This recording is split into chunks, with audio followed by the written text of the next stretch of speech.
Subscribe now and press the bell icon. Never miss an update. Hello, welcome once again in Shastri tutorials. तो आज का जो topic होगा बेटा वो होगा हमारा profit and loss appropriation account किस तरीके से बनाया जाएगा और उसका जो डिस्ट्रीब्यूशन होता है वो कैसे कैसे होता है। अमूमन क्या देखा जाता है, जितना भी प्रॉफिट होता है, जब देखिए दो तरह के हमारे अकाउंट बनते हैं। एक बनता है सोल ट्रेड। सोल ट्रेड हम पढ़ चुके हैं 11th स्टैंडर्ड में। अब जो हम पढ़ेंगे वो पढ़ेंगे हम पार्टनरशिप।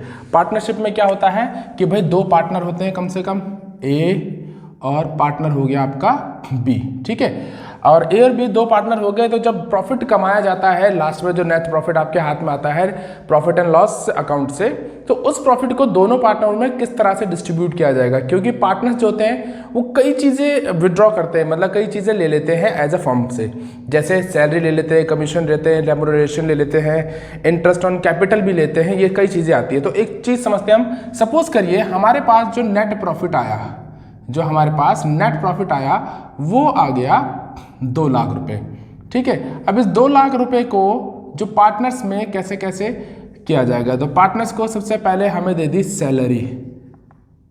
सैलरी किसकी? पार्टनर्स की। तो सैलरी हो गई सपोज करो 10,000 रुपये, ठीक है। फिर इंटरेस्ट ऑन कैपिटल भी हमने पार्टनर को डिस्ट्रीब्यूट कर दिया। किसको कर दिया सर?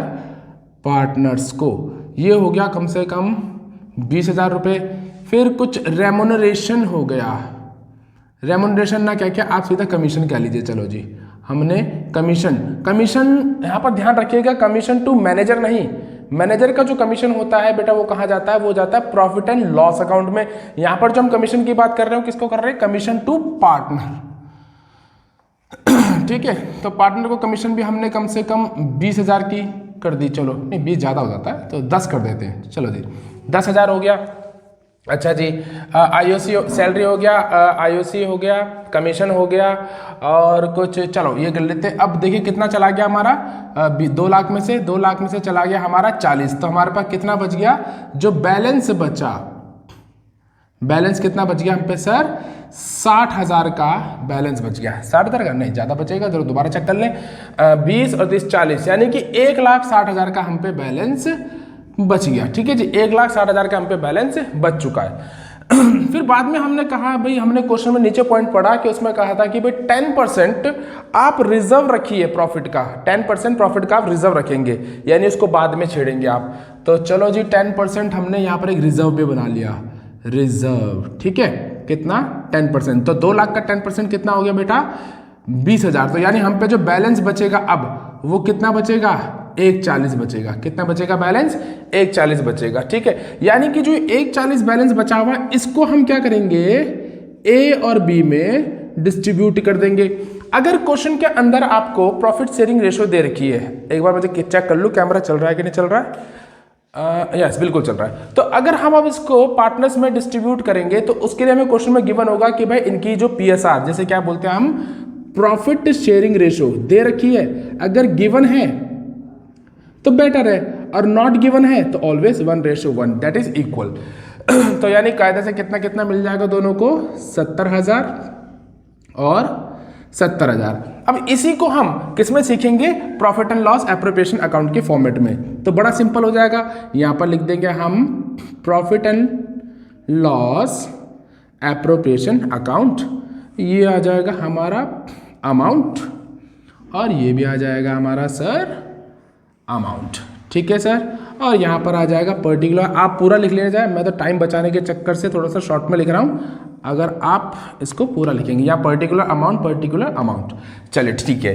तो बेटा सबसे पहले हम लिखेंगे, देखो मैंने आपको कल भी बताया था, जब भी हम profit and loss appropriation account बनाते हैं तो profit and loss appropriation account जो बनता है वो कंपनी के पॉइंट ऑफ व्यू से बनता है। और profit and loss appropriation account जो होता है वो नॉमिनल इन नेचर होता है। नॉमिनल इन नेचर का मतलब होगा डेबिट ऑल एक्सपेंसेस एंड ये क्रेडिट आपके इनकम हो जाएंगे। तो जो नेट प्रॉफिट है वो हमारा इनकम है, तो लिखेंगे हम by net profit before appropriation. वो कितना है बेटा मेरा? 2 लाख रुपए।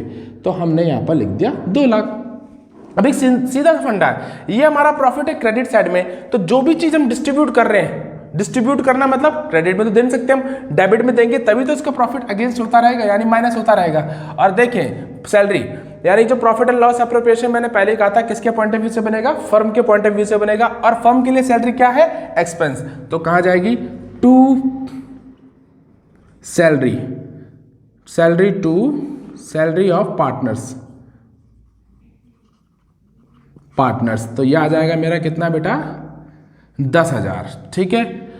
फिर आ जाएगा टू IOC ऑफ पार्टनर्स, कितना आ जाएगा बच्चे, ये भी 20,000, ठीक है। अगर क्वेश्चन में दे रखा हो कि भाई ए को दे दिया हमने 5,000 और बी को दे दिया हमने 15,000 इस तरीके से सॉरी, तो हम इसको फिर कैसे लिखेंगे, ए का 5,000 और बी का 15,000, टोटल 20,000, बात वही आ गई, ठीक है। तो थोड़ा इस चीज़ को ध्यान रखिएगा, अगर इस फॉर्म में दे रखा है डिस्ट्रीब्यूट रेशियो में दिया हुआ था, डिस्ट्रीब्यूशन में अगर टोटल दिया तो टोटल लिख देंगे।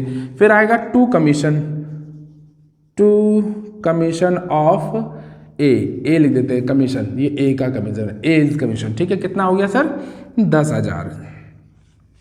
फिर रिजर्व दे रखा है तो रिजर्व भी हमारा इसके अगेंस्ट है, तो इधर ही आएगा हमारा रिजर्व, कितना हो गया भाई 20,000।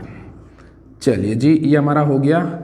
अच्छा चलो इसमें एक चीज़ थोड़ी सी और ऐड कर देता हूं मैं। सपोज करो क्वेश्चन में हमें दे रखा था, मैं थोड़ा कैमरा नीचे भी कर दूं साथ साथ, हाँ। सपोज करो क्वेश्चन में हमें दे रखा है कि भाई IOD interest on drawing partner, यानी फर्म ने कहा कि भाई पार्टनर हमसे 10,000 20,000 रुपये लेके चला गया था और हम उस पर इंटरेस्ट ऑन ड्राइंग लगाएंगे। तो इंटरेस्ट ऑन ड्राइंग जो होगा वो फर्म के लिए क्या होगी, इनकम, इनकम फॉर फर्म, क्योंकि ब्याज फर्म को मिल रहा है। तो यहाँ एंट्री आ जाएगी हमारी बाय IOD, यानी प्रॉफिट तो हमारा 140 था, इसमें इंक्रीज हो जाएगा। सपोज करो ए ले गया था 500 रुपये और बी ले गया था, चलो ये ले गया था 400 और ये 1600, तो टोटल कितना हो गया हमारा 3,000 रुपये। तो 3,000 का प्रॉफिट हमारा क्या हुआ, यहाँ पर बढ़ गया, ठीक है। यानी अब टोटल प्रॉफिट कितना हो गया मेरा, तो टोटल करने से ऑब्वियस सी बात है टोटल मेरा यहाँ का बड़ा आ रहा है, थोड़ी लाइनें टेढ़ी मेढ़ी होगी पर आप एडजस्ट कर लीजिएगा प्लीज।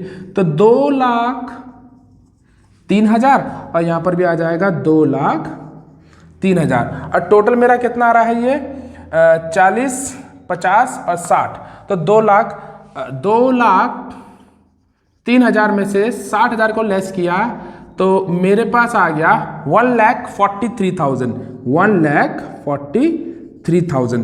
तो ये मेरा हो जाएगा to profit transfer to A and B. अच्छा मुझे कोई रेशो नहीं दे रखी है, तो दैट मीन मुझे ये प्रॉफिट क्या बांटना है 1:1 में, 143,000 डिवाइड बाय 2, तो यानी कि 71,500 मिला इसको, मैंने इक्वल रेशो में बांट दिया, और 71,500 मिला इसको।